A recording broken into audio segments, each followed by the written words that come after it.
Salut à toi, ou salut à vous, parce qu'en fait vous êtes deux à vous être abonnés depuis la dernière fois, donc c'est cool, merci, hein, merci beaucoup. Donc voilà, aujourd'hui j'ai décidé de lancer une petite série sur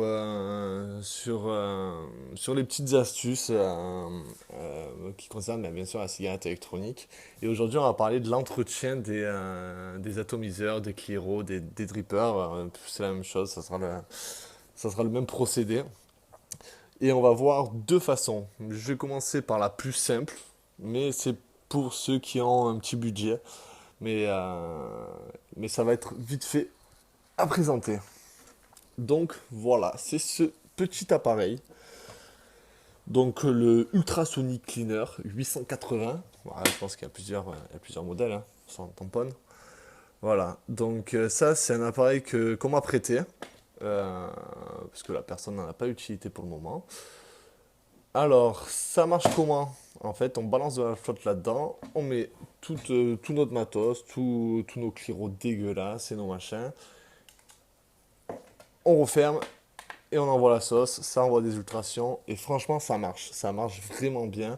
J'étais surpris, il faut appuyer plusieurs fois, hein, il faut faire plusieurs cycles si on veut que ça marche bien, même changer un peu d'eau, mais au moins c'est simple, c'est peinard, bien sûr, il faut avoir un petit budget pour s'offrir ça, hein.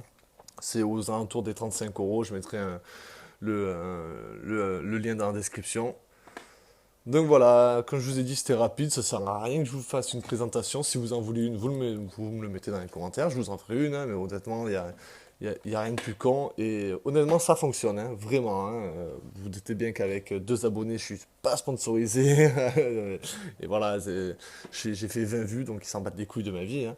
Donc si vraiment ça marche, quoi, ça marche. C'est vraiment bien. Maintenant, on va passer à la deuxième solution. Et celle-là, elle est vraiment moins chère, mais ça prend un peu plus de temps, c'est un peu plus chiant. Mais il faut le faire, nettoyer son matériel. Honnêtement, on sent une vraie différence de vape là, quand on entretient son matos et quand on n'entretient pas. Ben voilà, maintenant je vais vous montrer comment on fait pour la deuxième solution. Donc bien sûr, en premier, il faut du matos un peu dégueulasse. On voit pas très bien, mais on voit que qui est vraiment dégueu, hein. Voilà. Il faut un bol, de l'eau chaude, mais pas trop parce qu'on pourrait niquer les joints de l'atto. Du bicarbonate de soude, bio, très important. Non, je rigole, celui que tu veux. Et enfin, du vinaigre d'alcool blanc. Donc là, je vais démonter mon dripper. Je vais enlever le coton, les résistances, foutre ça à la poubelle et on passe au nettoyage. Donc voilà, j'ai plongé mon dripper dans l'eau. Je vous conseille de mettre des gants quand vous manipulez vos drippers, quand vous les ouvrez. Parce que la nicotine, c'est vraiment un produit qui est mauvais.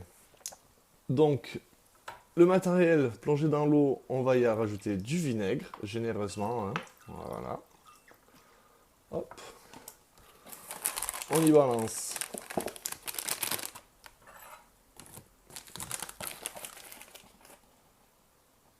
du bicarbonate, ça fait une réaction chimique, généreusement, hein.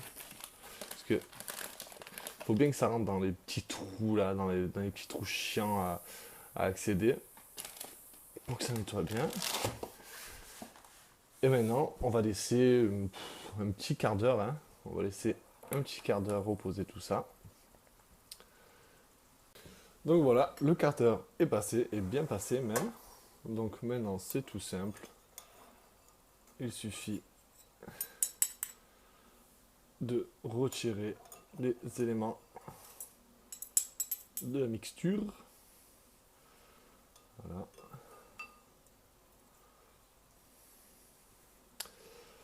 Donc après ça, il faut effectuer un bon rinçage, hein. Un bon rinçage à l'eau froide.